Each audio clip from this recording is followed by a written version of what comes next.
MLA Sunitha లక్ష్మారెడ్డిపై Congress నాయకుల వ్యాఖ్యలు సరైనవి కావని వెల్దుర్తి మండల బీఆర్ఎస్ అధ్యక్షులు భూపాల్ రెడ్డి అన్నారు. మెదక్ జిల్లా వెల్దుర్తి మండల కేంద్రంలో ఆయన మీడియా సమావేశం నిర్వహించారు. పదవుల కోసం పార్టీ మారుతున్నారంటూ ఎమ్మెల్యేను విమర్శించిన కాంగ్రెస్ నాయకులు ముఖ్యమంత్రి రేవంత్ రెడ్డి పదవి కోసం పార్టీ మారలేదా అని ప్రశ్నించారు. ఎలాంటి ఉద్యమంలో పాల్గొనకుండా తెలంగాణకు సీఎం అయ్యారని మండిపడ్డారు. ఈ కార్యక్రమంలో బీఆర్ఎస్ వెల్దుర్తి మండల అధ్యక్షుడు భూపాల్ రెడ్డి, మాజీ జెడ్పీటీసీ రమేష్ గౌడ్, మాజీ ఎంపీటీసీ మోహన్ రెడ్డి, మాజీ మార్కెట్ కమిటీ వైట్ చైర్మన్ కోదండ కృష్ణ గౌడ్, మాజీ ఎంపీటీసీ జగ్గ అశోక్ గౌడ్, తోట నరసింహులు, రమేష్ చందర్, శ్రీనివాస్ రెడ్డి, బబ్రు సత్యనారాయణ గౌడ్, చిన్నింగి కిష్టయ్య తదితరులు పాల్గొన్నారు.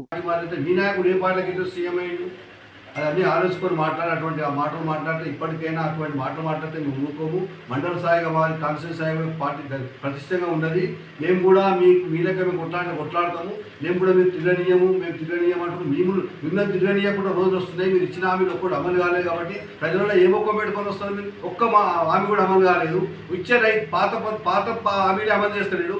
రైతు బంధు అనేది వర్షాకాలం రాకముందుకే రైతు బంధువు ఇప్పటికి కూడా రైతు బంధు చేస్తలేడు. ఇప్పటికి 3 సార్లు అయితే వీడు 2 సార్లు పెన్షన్ కూడా ఇయ్యలేడు. అటువంటిప్పుడు మీరు మాట్లాడే అర్హత లేదు. ఇప్పటికైనా ఖబర్దార్ కాంగ్రెస్ నాయకులారా, మీరు ఇప్పటికైనా సుజారెడ్డి గురించి ఎమ్మెల్యే గురించి మాట్లాడితే మేము కూడా మిమ్మల్ని ఊరలేకుండా మేము అడ్డుకుంటాము. మాకు కూడా ధైర్యం ఉన్నది. అటువంటి మాటలు పని చేసుకొని మీరు ఇచ్చిన హామీల గురించి కానీ ప్రజలకు ఇచ్చిన హామీల గురించి ఇప్పటి నుంచే తిరుగుకుంటూ అవి చేసుకుంటాం. మరి చేయండి. ప్రతిపక్షాల గురించి మాట్లాడి మీరు ఏది ప్రభుత్వం ఏర్పాటు చేసినో ఆ పనులను అమలు చేసుకుంటాం. ప్రజలకు దగ్గర కావాలని దూరం కావాలని కోరుతున్నాం.